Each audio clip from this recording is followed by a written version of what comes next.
Okay, Ram says hello from rainy Brussels.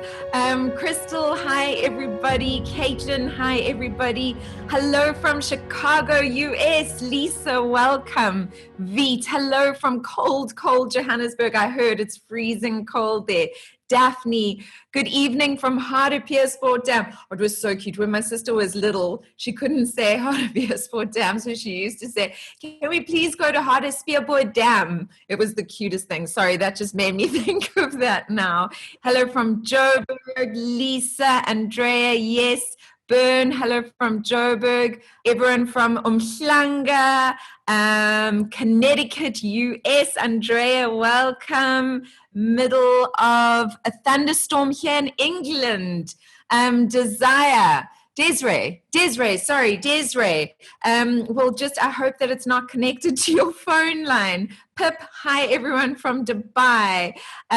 Stephanie, hi from Berlin. Trudy from Johannesburg. Oh, there's Stephanie. She's waving at me. Hi, Stephanie. I saw you waving. And hello everybody from England. Let me see if I can. Oh, Anne, is that you with your husband in the background? Yes, it is. Hi to you both. I see you there. Dee from Cape Town. Ingrid, I don't know where you're coming in from, Ingrid. I think I've said hello to most of you, but there are still people joining, and as they come in, I will say hello to them as well. Did any of you watch Robin Banks and me today on Thrive Network? Robin and I were speaking about the power of belief, and I am going to touch on that tonight. I also want to know, the second question I want to know is, how are you guys doing today? Yesterday was quite a big one emotionally. So I want to just touch base with you and see how you guys are feeling. I did ask Wendy how she was feeling afterwards. And I know that I felt I did a salt bath for my feet, just to kind of let the toxins go out. If you can't do a whole salt bath, at least put your feet in some salt. It's so good for you. And I did that last night because I could feel there was so much. I am going through a lot of energetic purging at the moment. You know, sometimes it comes across actually like flu symptoms, or you can have an upset stomach, or you can feel nauseous, or you just feel tired. You just feel like exhausted. Those are also part of processing these emotions that are coming up at the moment.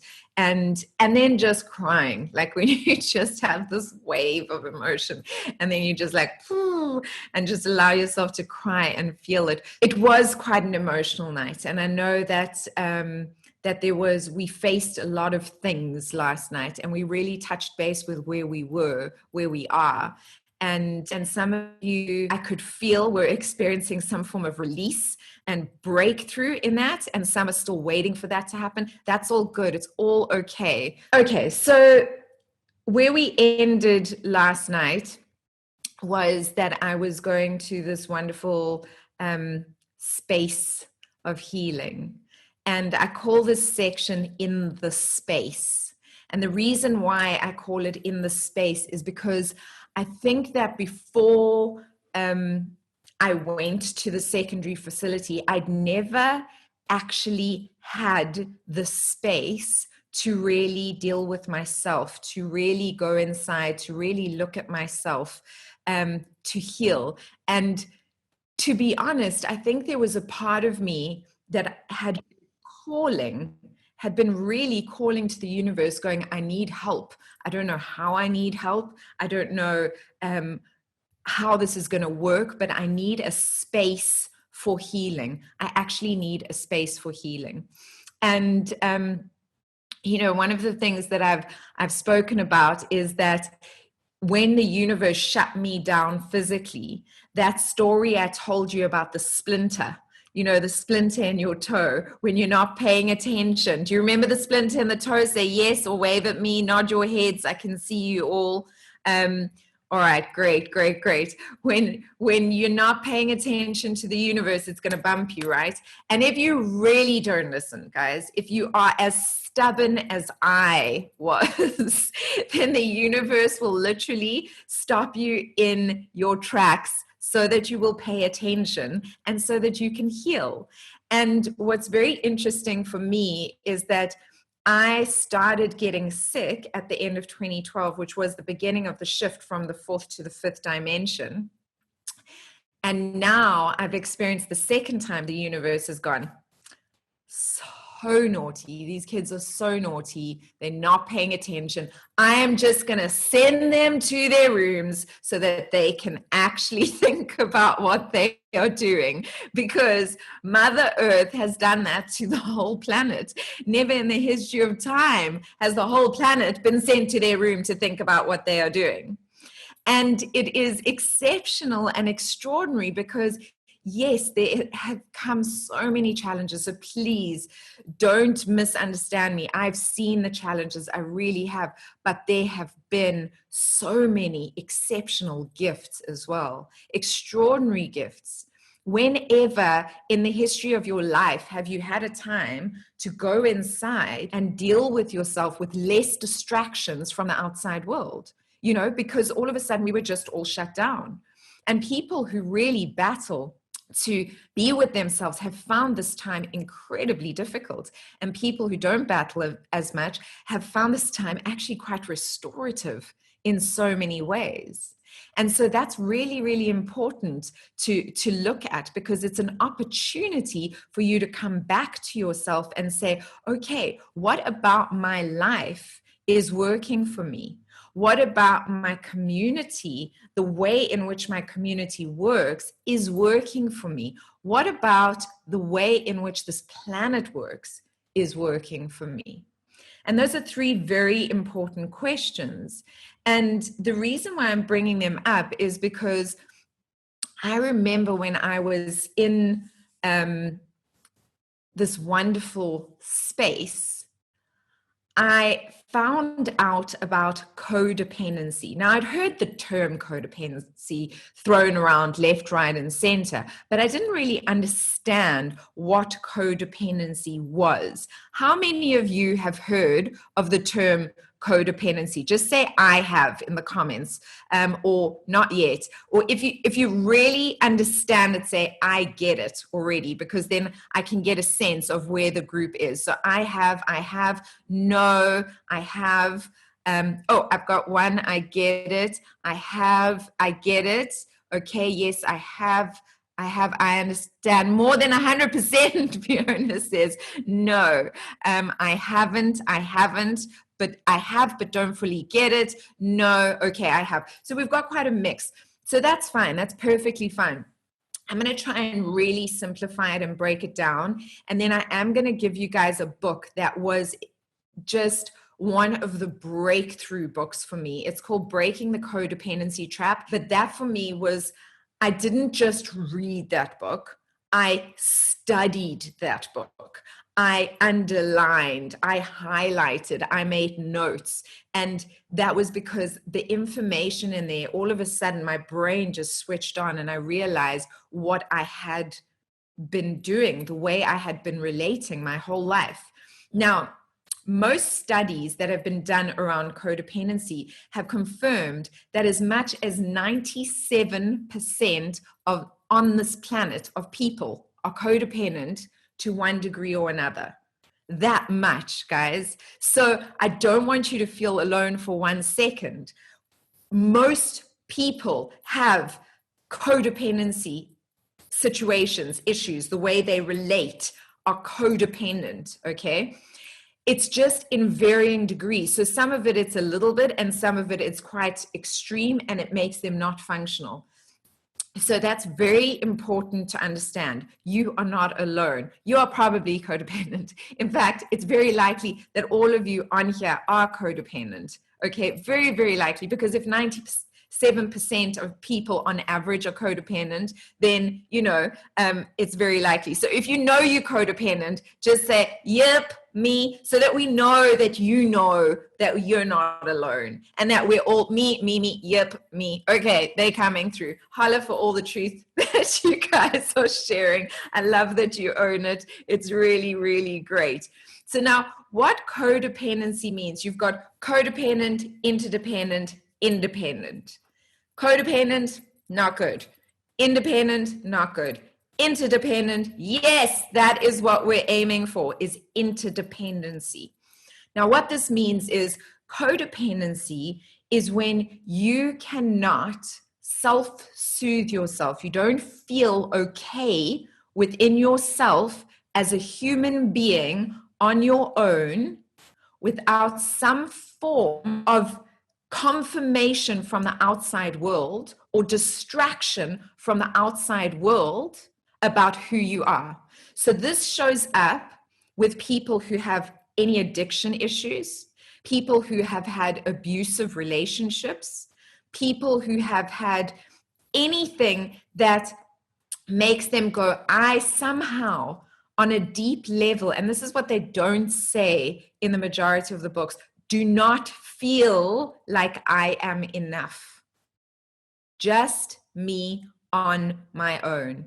I need confirmation or distraction from myself because I am not enough on my own. Do you guys get that? Does that make sense to you? Yes. Okay, I can see nodding heads. So then I realized that I was massively codependent. Do you remember that angel I told you came to look after me while I was sick? That poor guy who literally, I would just be like, oh, taking all this medication, pass out somewhere. He'd pick me up, take me, put me to bed. He was so sweet. But he did say to me, Susanna, you're so codependent. I was like, whatever, what does that mean? I didn't actually understand what he was saying. I realized now I've come to an interdependent state, but I was so codependent.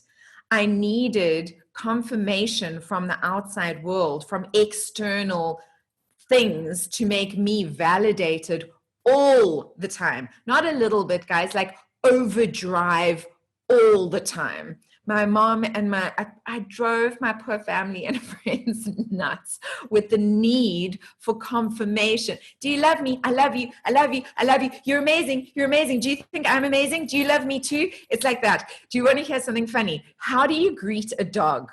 When you see a dog, guys, I'm serious, this is a real question. How do you greet a dog, an animal, or a baby? What do you normally do? Because I'm like, oh, hello, you gorgeous little thing.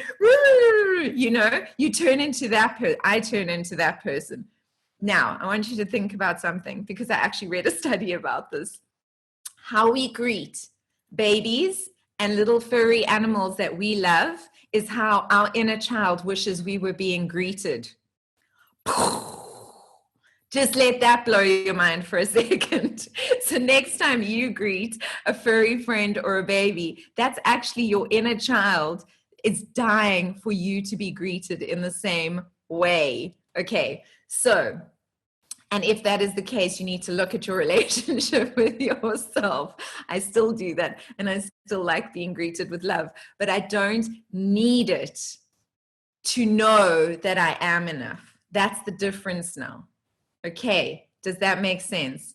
Now, when we go on this journey of codependence to interdependence, it's natural that we overcorrect first. So I went from codependent all the way to the other side to fiercely independent. I can do it all myself. I don't need any affirmation from the outside world. I can do it all myself. I'm enough, I'm enough, I'm enough, I'm enough. And then finally I came to a space where I was like, okay, Susanna, I get that you're enough, but you also want to be in a relationship where you share love in a healthy, constructive way. And that's the aim, guys, is to know that you're okay on your own. You have that independence, that you know you're okay on your own, but you've got that openness to love and be loved, to give and receive in a healthy way. And this means that if your relationship had to fall apart, of course you would be brokenhearted, but you wouldn't fall apart. That's the difference. Can you see the difference there? Give me a yes if you guys can. Give me a yes in the comments. Yes, yes, yes, yes, yes. I get it. I get it. I get it. How many of you, by the way, greet dogs like I do? I just want to know. Be honest. Me. Yes. Okay, good. Thank you for the ones that are being honest there. Okay. So another thing that going through this book, Breaking the Codependency Trap, did for me was it started teaching me where I was codependent. So this is something in your exercise books is to start identifying where you are behaving in a codependent way. So my codependency patterns that I have to watch so that I don't fall into them again. Yes, so that I don't fall into them again, because it is something that you can fall into again, is I can be a total workaholic.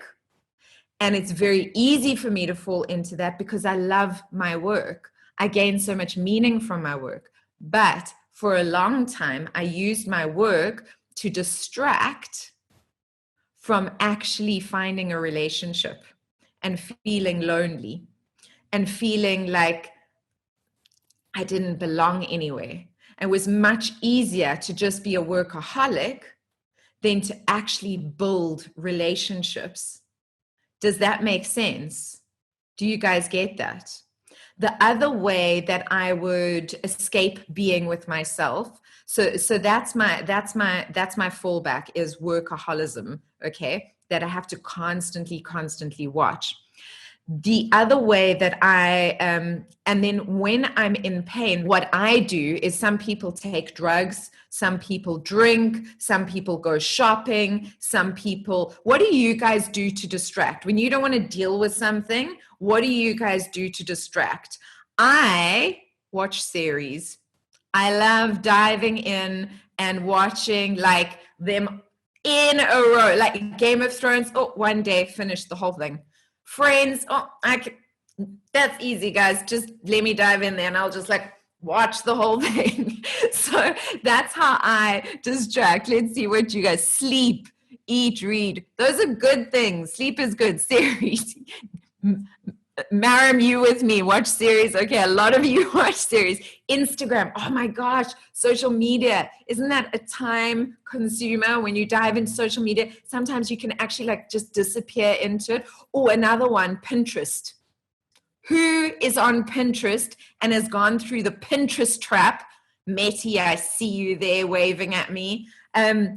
Gone through that Pinterest trap of like, oh, I like this. I'm just going to pin it to this board. And next thing you know, it's like 4 hours later and you're like, what did I pin? What am I doing? What am I still doing here? So yes, I see Prashantha, you also on Pinterest. So it's very good to know what these things are, because totally Pinterest, Marim. And Veet also says Pinterest, but over it. Yeah, I've like limited myself. I try not to get stuck in the Pinterest hole. But these are things that are good to understand. They're good to see where are your what are your tools that you're using to distract yourself from actually being with yourself. So that's the first list of exercises you'll see in your book are all around codependency behaviors, how to identify codependency behaviors, exercises for you guys to do. So please go through them. The other thing that Breaking the Codependency Trap did was it started stirring memories, because I was like, okay, so if I am this codependent, I remember my biological father being abusive to my mom when I was little. I remember that. My first memory is of that. I remember it clearly. So I was around 3.5. We were at home. He came to the house. My mom had just separated from him. My brother and I were told to go to our room. I heard my mom screaming. My first job was to protect my mom. That was my first job. It was to be my mom's shield. I don't know when I learned to do that, but that was my first job. So I heard my mom scream and I ran, and he had just thrown her in a cupboard. She was collapsed in the cupboard like a puppet that had had its strings cut. She had blood on her face, and I ran to the bathroom. I remember I grabbed a towel. It was Avo green. I don't know if you guys remember this, but in the 80s, they made those awful Avo green and cream towels. I grabbed a towel. I ran to my mom. by the time I got back, she was on the floor and crawling onto the side of the mattress, which was on the floor. That was our bed. And I ran and I stood between the two of them and I screamed at him to get out. I was between 3 and 3.5 at this point. That's my first memory. What I didn't remember, what I had no idea of, consciously, not subconsciously, but consciously, was that he had abused me sexually. I didn't remember it. And when I started reading this book, these memories started coming up. And I was like, what the hell is this? I'm seriously, now I should maybe go to this mental institute, because I think that I am actually losing my mind, because this can't be real. And I started speaking to my amazing psychologist, Gus, about it. And I was like, something's not right. I think I'm like hallucinating. I don't know what's going on, but I keep having these memories. It's almost like flashbacks. And but it's these abuse situations, like these really bad things are going on. And Gus just calmly, he was so good with me. He just very calmly held my hand through it. And he said, it's okay, Susanna. When you see yourself, how old are you? And it was just so crystal clear. And he said, is there anybody in your family or out of your friends that would know if this is true or not true? Because how many of you have heard of people who think they were sexually abused, and then, you know, it comes out that they weren't actually sexually abused, you know, that it was something that their mind made up and stuff. This stuff happens. And so I thought, maybe I'm going crazy. I mean, I have just tried to kill myself. So the likelihood of the fact that I could be going crazy right now is possible. It's totally plausible, you know. And so I really thought about it, and I thought, who can I ask? Who would know, you know, if this is true? There's no ways I could ask my mom. Why? Because my job was to protect my mom. How could I ask my mom something this awful? No ways I could ask my mom. So then I thought about it, and I thought, okay, I could ask my brother. That's terrible. How can I ask it's his father. Like, how can I put him in that position to even conceptualize his father in that way? So I ended up speaking to my best friend about it. And her response was, I know, Sue. I remember. And that was like a bomb dropping on my world. When your best friend goes, I know, I remember, and you think you're going mad, that's like the truth bomb, right? Going off in your world. So then I spoke to Gus some more, and he was like, you have to get another confirmation. And so I spoke to my brother, and I got the same response. I know, I remember. I had blocked those memories out for 34 years. 34 years. It was just not a part of my consciousness. Then I got told that I had actually had a memory of this when I was 24, just before I got married. And I'd even blocked that out of my consciousness because my brain was not ready to deal with the trauma that brought. So when I was 24, I went to a hypnotherapist, and it came up in the hypnotherapy session.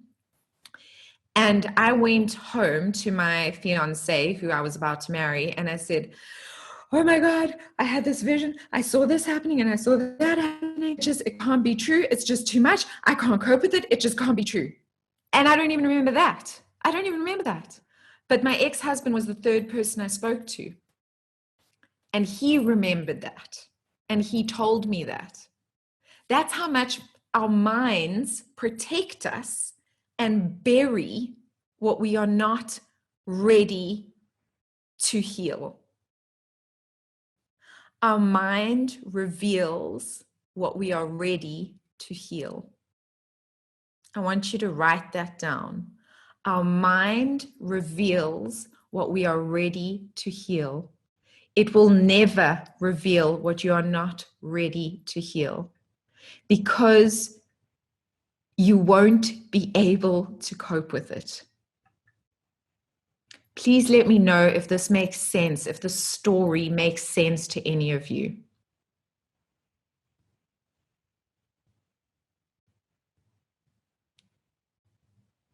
Yeah, so can I share what you're saying in the comments? Just let me know. Sure. Okay, so saying, I was told by a therapist I had all the signs of having been abused, but I have no memory of this at all. I'm already 58.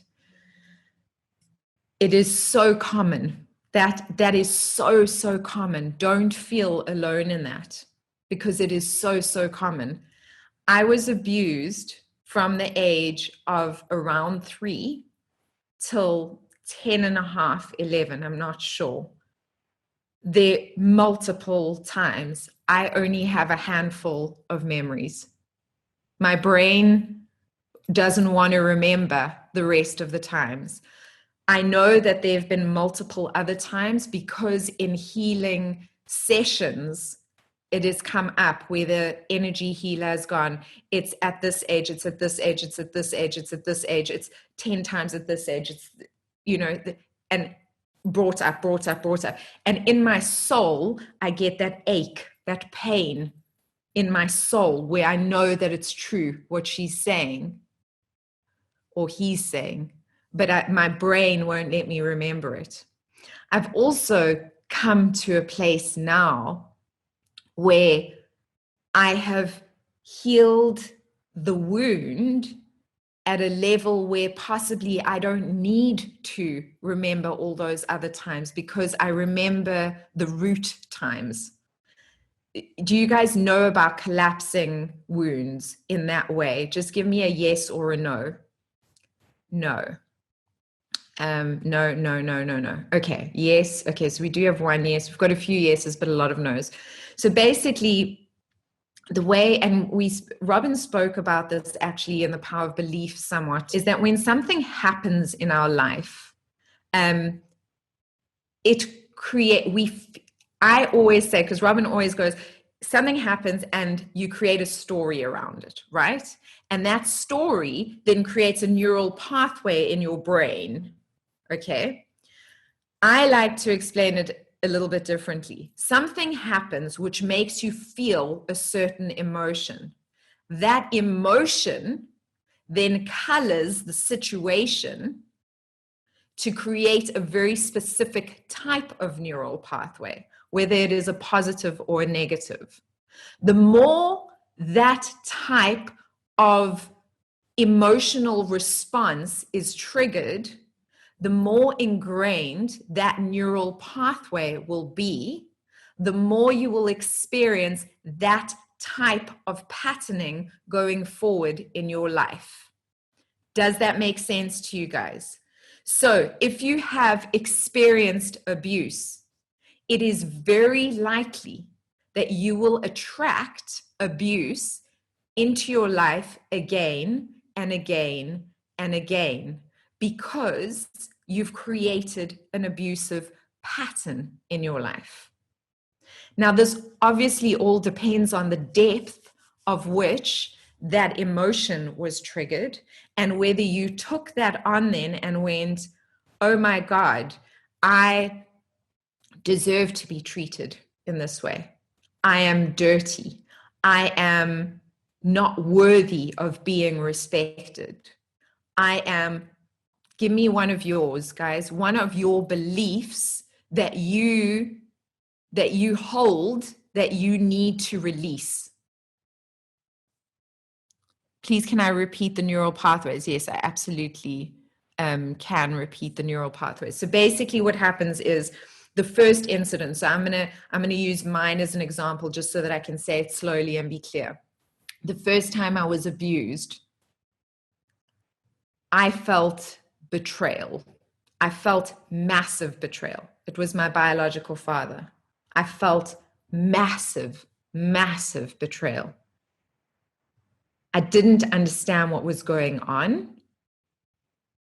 I felt like it must be, so betrayal is some way, like you don't understand that consciously as a 2 or 3-year-old, but you just know that that feels wrong. What is going on for you? Like that feels wrong. Something's not right here. Why is this person doing something that is not right when he's supposed to be protecting me? Like that's what started going on for me. Well, then I must have done something to be experiencing this thing that makes me feel awful. I must have called this onto myself. What did I do? Was I a bad girl? Did I do something wrong? So those are the kind of thoughts that go on in your head, right? And that causes an emotion, which then sets up a story around that incident. If it doesn't happen again, it's one incident. But if it keeps happening, it's going to create a story, and your neural pathway, when something makes you feel like that, is going to become stronger and stronger. Another way to look at it is there's a field. You know, there's a field, guys, a field of daisies. And the first time you walk through that field, all of those beautiful daisies in the grass, it just goes back to where it was, right?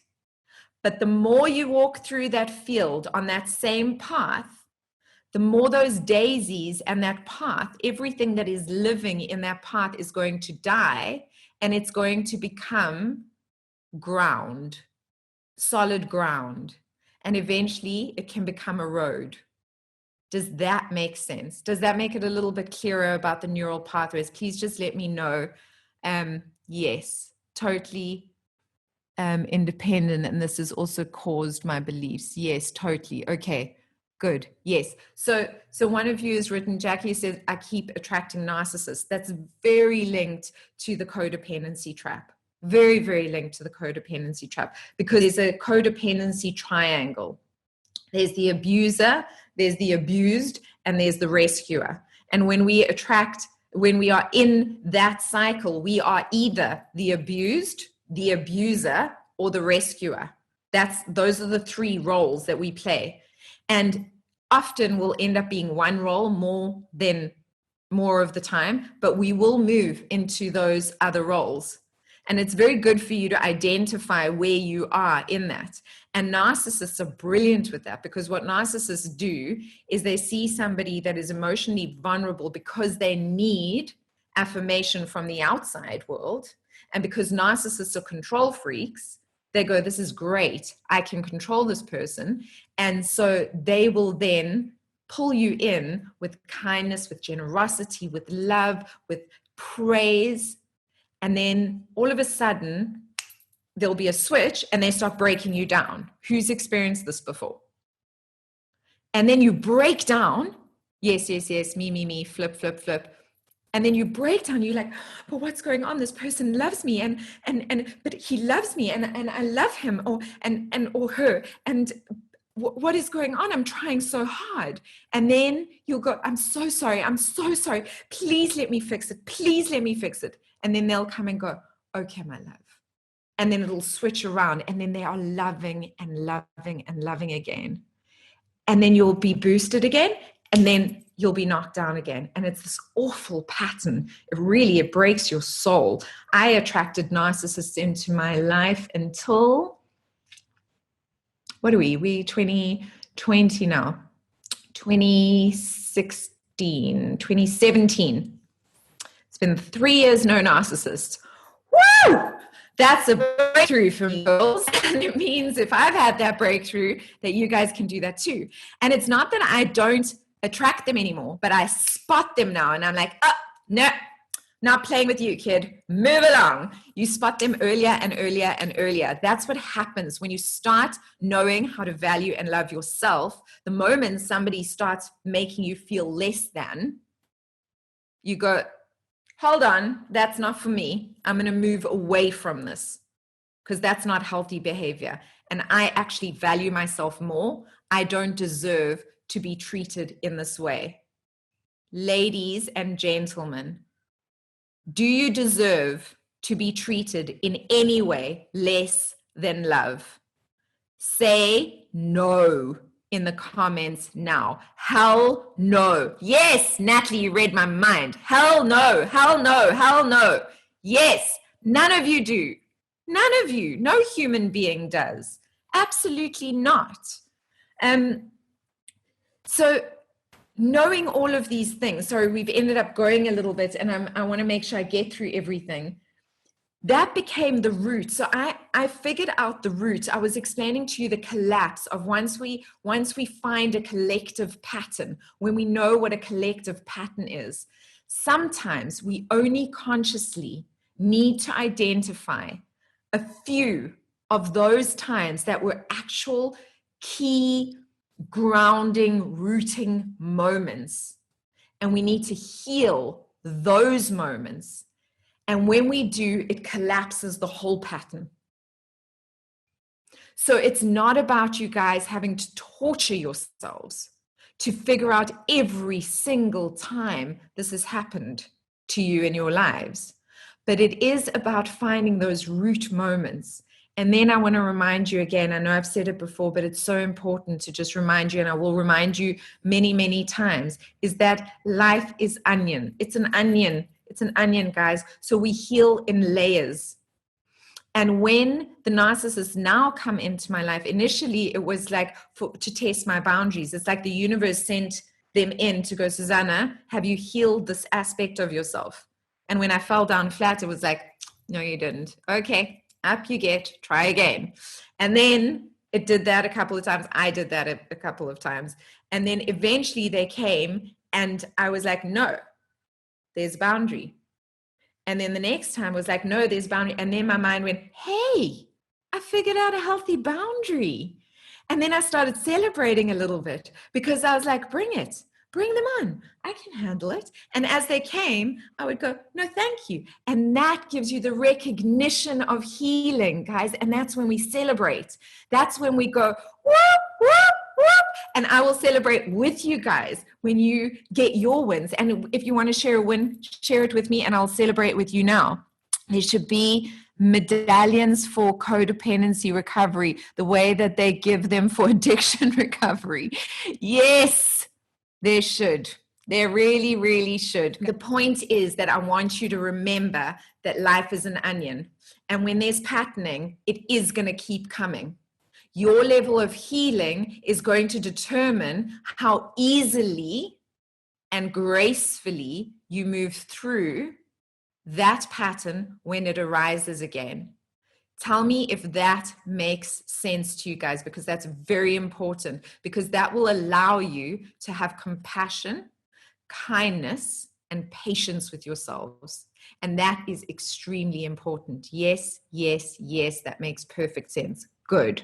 I am glad. Now, when I remembered all this stuff, last night we were speaking about moving through pain.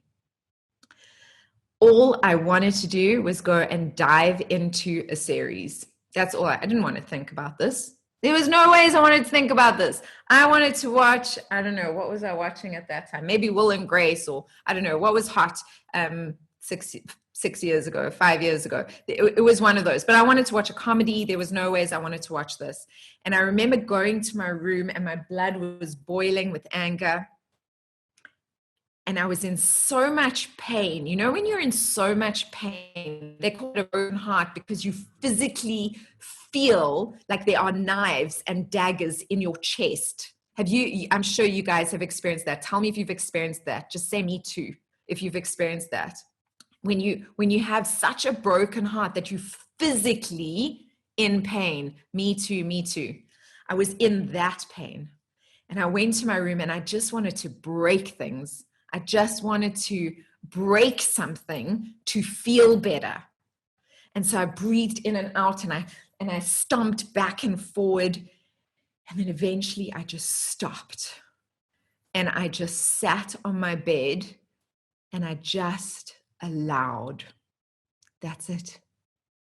I just allowed that pain to fill me, to just absolutely fill every inch of me. And it was freaking difficult initially. And then it started to ease. It started to get a little bit easier. And then I cried. I like snot cried, guys, not a little trickle tear. You know when you snot cry, when it's coming out of your nose and your eyes and falling out your mouth, like snot cried. Yes, this is a good cry because that's it's like a soul release. You just let it all out. And I lay there for hours. It must have been, I don't know, good 4 hours of just literally feeling and then collapsing. And as I cried, it moved from anger into just deep sorrow. I just felt so sad that this little girl went through that. And that is where I found finally the first little inkling of compassion for myself, because I hadn't had any compassion for myself before that. But I felt so sad that I'd gone through that. And it wasn't me as an adult, it was me, that little girl. Do you guys remember what you looked like when you were 3 years old? Do you remember what you looked like? Have you got a photo? You probably have photographs with like a really cheesy grin with a tooth missing, something like that. Yeah. And you were beautiful. You were innocent. You were gorgeous. You were full of love, right? Nobody should go through that at that age. And that's where I found the first bit I think I've ever had of compassion for myself. And so I want you at some point to do that exercise. I know it's really hard, but just go sit alone and just allow yourself to feel whatever it is you need to feel. The one thing I am going to say to you is give yourself a time. Like that was my first time and I was in a unique situation. I don't know what situation you guys are in. I don't know how much time you want to go through that with, but you can even say, I'm going to give myself an hour to do this, to actually purge some of my feelings, close everybody out, kids, husbands, wives, children, nephews, whoever's knocking at your door, close everyone out, switch off your phone, and just allow yourself to feel and go through whatever emotions you need to go through. Because one of the things that we do when we go through a really hectic emotion, a really hectic experience, a really damaging experience, is we cut ourselves off from emotions. And we stop wanting to feel. And so we just build up years and years of stuck emotions. And that's why they come out in floods when they are triggered. When we're triggered, they come out like in these bursts that are kind of uncontrollable. And we react in ways that are not proportionate to what has just happened. Do you guys get what I'm saying? I see Crystal is nodding, Eileen is nodding. Let me know if you get what I'm saying there. Yes, Natalie is nodding. Good. Okay. Meti is giving you a thumbs up. But that's what happens. But the reality is, and Eckhart Tolle speaks about it. Eckhart Tolle speaks about it in The Power of Now. He says, there is no way to release an emotion. There is no way to release pain besides going through it. We have to go through it to release it. But something I have learned, and I promise you this from the bottom of my heart, guys, because I know that first time is freaking scary and so hard. And I know that sometimes even I avoid it still now, but it does get easier and easier every time you go through it. I was speaking to my lovely Wendy today And I was saying to her, you know, I've been so purging so many wounds, the heartache, like mass heartache. I don't think it's only from this lifetime, but like just heartbreak and the collective heartbreak that's going on. You know, we all empaths to varying degrees. And sometimes I purge for other people, you know, like I literally feel other people's emotions and just sobbing. But what I used to do, which would make it so much harder on myself, is I would distract myself and it would build up. And then I'd be this irritated person who just didn't feel settled or felt anxious, and it just wouldn't get released. Now I set time aside and I go, okay, I need to go and release that. And I literally go and have a cry. My boyfriend thinks I cry way too often at the moment, but it's because I'm really releasing a whole lot and he doesn't quite understand the way that I process things. But I'm a very emotional being and I am now connected to my emotions. And so I allow them to move through me, because then I can very clearly be here in front of you and in a vibration of actually good, high vibration and love. You can see I'm happy. Can you feel I'm happy? Can you guys feel that I'm a happy being sitting in front of you? Yes, you're such a lovely soul. Right back at you. I'm just a mirror of you. But I am. And you know what? I cried twice today. And it's okay, because I was releasing emotion. It doesn't make me an unhappy person anymore because I don't become the emotion. I allow myself to feel it and release it. Does that make sense? Because this is really key for all of you being able to move through this. Yes, you express a full range of emotions. You don't have to build freaking a house there and stay in the sadness. You can feel it and then move on. Release it and then move on. Okay, so the other thing that the universe does in its innate, extreme, extraordinary brilliance is that it will always send you people and situations to show you the other side of the coin. Now, when I was now in the secondary facility, and I remembered who and what my biological father was, that's a lot to process, right, guys? Like, that's a lot of emotion to process. It's a lot of thoughts to process. And my amazing psychologist, who I just to this day, bless him, he is one of the key people in my healing. But he described my biological father as a psychopathic narcissist who was also a sociopath, and he linked him to Hitler. So that's quite intense to have that kind of like framing around your biological father. You've come from that. Half of you, half of your DNA came from that. Now, this was quite even more intense for me because, to be honest with you, I'd always been scared of becoming a mom, because I was scared that if I came from that DNA, and this was before it even got this bad, it was just when I knew about the physical abuse that happened when I was a kid. And I thought, but if I've got half of that DNA, I don't know if I want to pass that on, because what will that mean? You know, like what will happen? What will I give birth to? You know?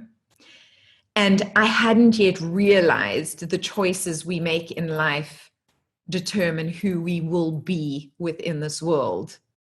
I hadn't really fully recognized and embodied, you know, you can know something from a conscious level, but if your soul doesn't know it, if your heart doesn't know it, and if your subconscious doesn't know it, you're not living it. So even before I got sick, I always taught the truths that we hear when we listen to these amazing Robin Banks, John DeMartini, Oprah Winfrey, you know, like all of these amazing people. I taught those truths, but I didn't live those truths.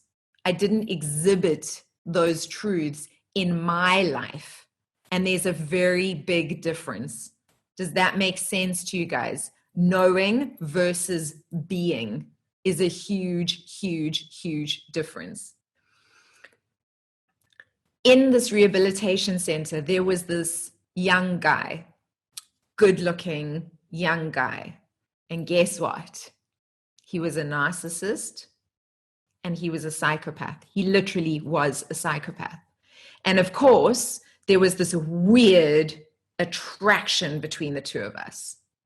And I remember having conversations with him and he would go, I am fascinated by you. How do you feel everything the way that you feel? He felt nothing. He was so cut off from his emotions. He felt absolutely nothing. And there's me, Miss Huge Ball of Emotions, who just like wants to love everybody and wants to make everything better. And then there's this psychopath narcissist.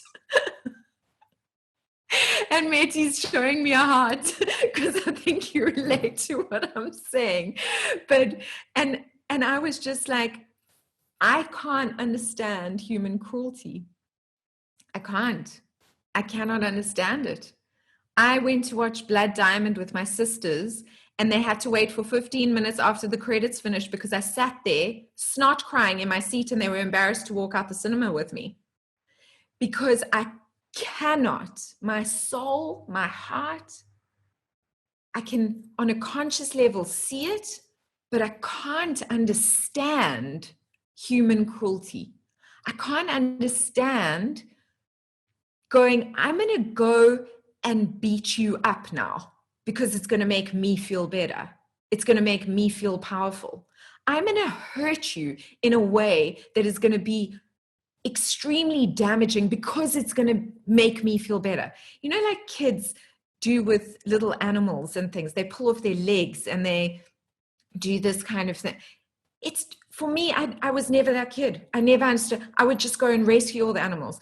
My house was a zoo. I brought home things from when my first pet was a snail. I was 3 and I brought home a snail. And my mom was like, what are you doing? I was like, it's my baby. It's my snail. And then I brought home chickens from nursery school. And then I conned my mom into a dog, which was brilliant. Very, very naughty of me. But I totally conned her into a dog. And it went on and on and on. But the point is, I've never understood human cruelty. And then I get this human being and we are face to face and he's telling me the things that he's done and I cannot even comprehend. He raped girls. He used to hire strippers, beat them up and rape them, so that he could feel powerful.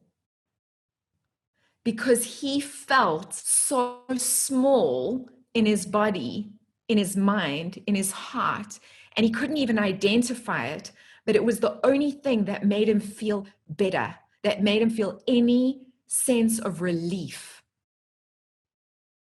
And I'm faced with that when I'm dealing with the memories of what happened to me. Why do you think the universe sent me that individual? It was so that I could look at him as this young man who was so broken. Flip, I remember it. That he was so out of touch with his soul, with his humanity, that he was in so much pain that he had to inflict pain to make himself feel better. We only hurt when we are hurting. I want you to remember that. We only hurt when we are hurting. Next time somebody hurts you, take a deep breath, because 99% of the time, it has nothing to do with you. They are hurt. They are feeling pain. And what happened for me was that I suddenly went into the space of inquiry where I thought, okay, if this is what's happened, and a lot of things did happen to him when he was a child, just so that you know, if this is what happened and he's in this much pain, what happened to my biological father? What pain did he go through in order for him to need to do something like that? To be so out of control of himself. And I remember just crying. I cried with so much compassion and sadness because I can't imagine what somebody needs to go through to do those things. So I learned compassion from this person. He came into my life to show me the other side of the coin, to make me question what makes people the way that they are. How many of you hurt people? That's it, Crystal. How many of you have been hurt by someone and cannot understand how that person could have hurt you? Like that it was just like, it was a terrible thing to do. Me, yes. So part of your homework is to go and think about that. Just be open. You cry for him because he couldn't do it. Yeah, I've cried huge amounts for him. Just be open, guys, to the possibility that the person that hurt you is doing it because they are hurt. Because once you can find compassion for them, it's one of the key steps in healing. The next one is to look at your position in it. I was 3. I'd done nothing wrong. Right? I'd done nothing wrong. I started finding compassion for myself. So the last story I'm going to tell you guys now tonight is that moment. And I think that I don't know if I told it in The Power of Forgiveness, and I don't know if you guys have heard it somewhere before, but I think it's important, and so I'm going to tell it to you now. The one day I was in my psychologist, Gus, psychologist, psychiatrist's office. We were talking, and we shadow work, as within, so without. So what you attract outside exists within you. What you are denying about yourself is outside. And when we can neutralize that and accept that aspect of ourselves, we transform it and we become whole in our shadow and light being together in harmony and wholeness. So I had the abuse that happened when I was younger. And then when I was 16, my ex-boyfriend forced himself on me. That's how I lost my virginity. Then when I got divorced, well, actually I wasn't divorced yet. I was separated. My best guy friend forced himself on me. So those are kind of big, really big betrayals over and over again by the 3 types of male relationships you have in your life: father, best friend, boyfriend, even though it was an ex.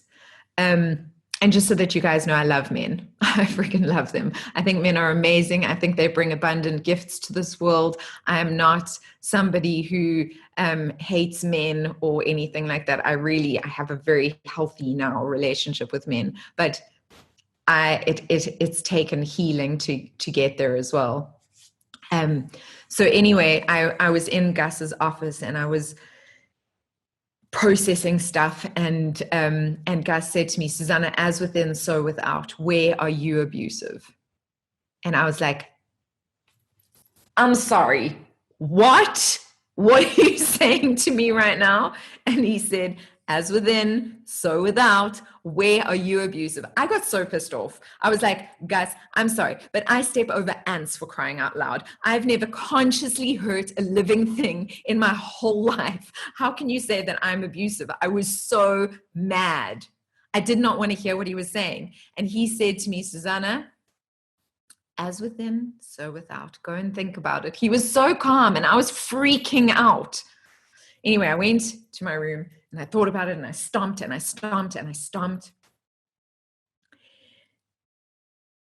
And then it hit me like a huge ton of bricks on my chest.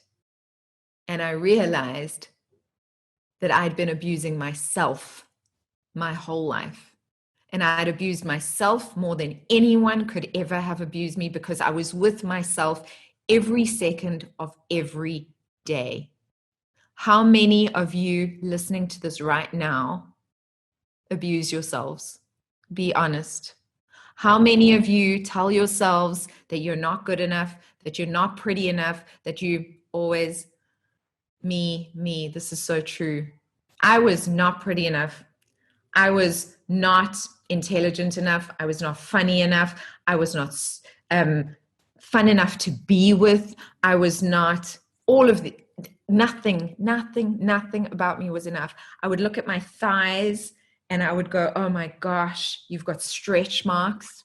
That was just not good enough. I would look at my feet and go, oh, you've got a slightly longer toe next to your big toe, and I would judge that. Like, I was just so horribly harsh on myself. It was like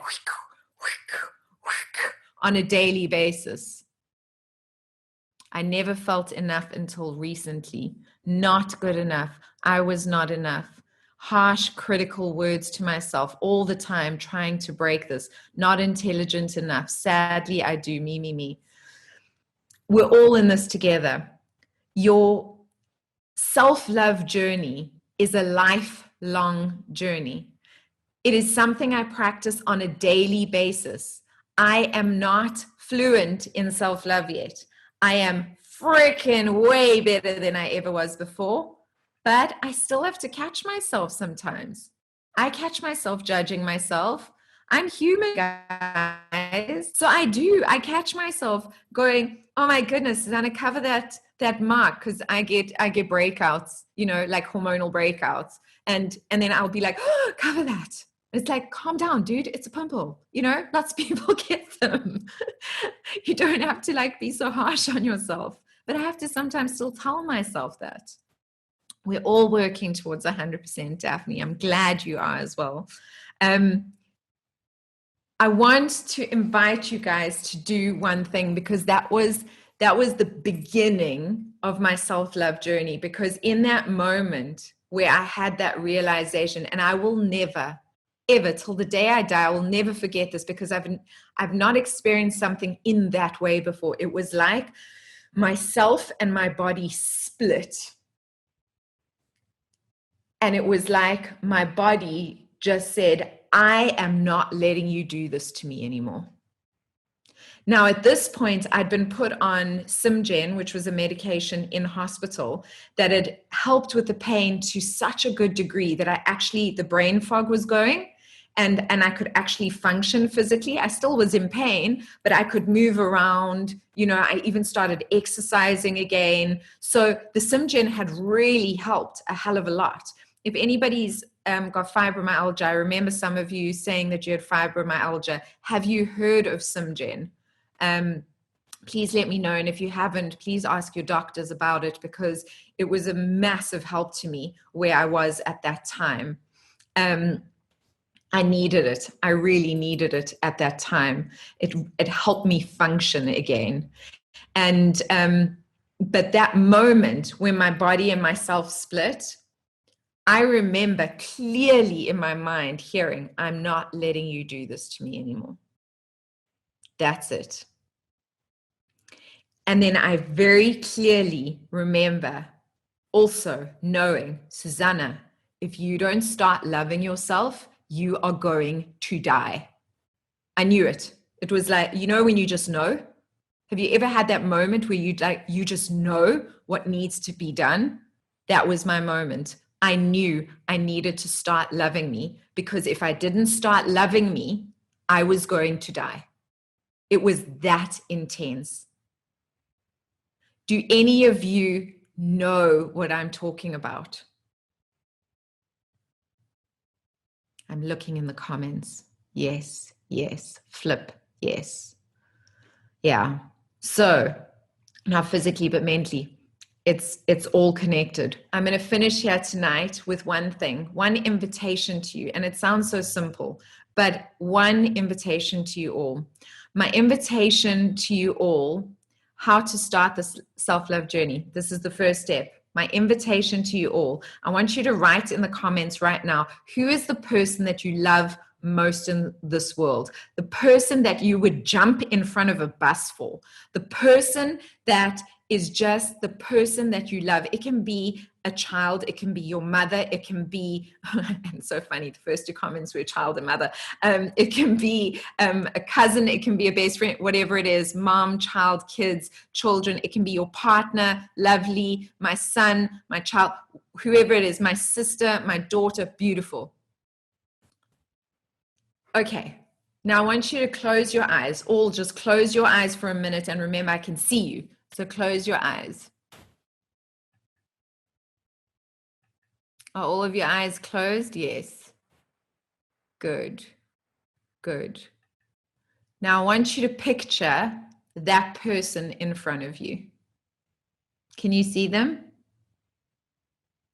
Yes? Okay, some of you can see them. I can see some smiles going on your faces because you love this person. How do you feel about this person? You love this person, right? Yes. I can see, Caitlin, you love that person. Veet, you love that person. Anne, you love that person. Debbie, you love that person. Stephanie, Crystal, Andrea, Allison, Kate, Aileen. I can see you guys. You love that person. Natalie, Nicole, Prashantha, lovely. Meti, I see a Desire. Desiree, you love that person. Linda, Diane. Okay, beautiful. Janet, Erica. Okay, I can see you love that person. What is the last thing that you said to yourself that was hurtful? Do you remember what it was? The last thing that you said that was judgmental or hurtful to yourself? Yeah, okay, I can see heads nodding. Yeah, you got it in your head. Would you say this to that person that you love that's standing in front of you? Would you ever say that thing to that person in front of you? I can see Kate is shaking her head. Aileen is shaking her head. No. Pip is shaking her head. Crystal, Andrea. You guys would never.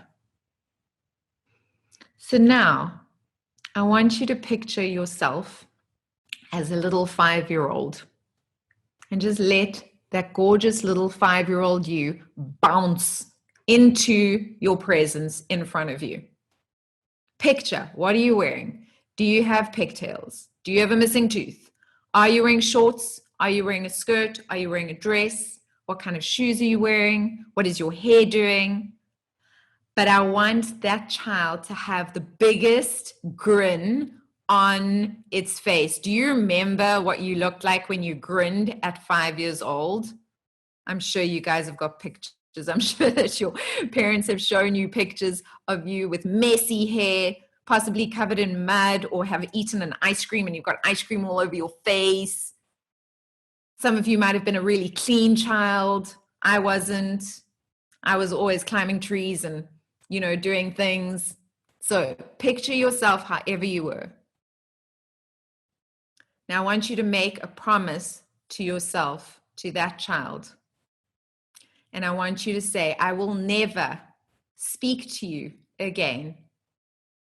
I will never say words to you again that I would not say to my children, to my partner, to my mom, to the person that I love most in the world.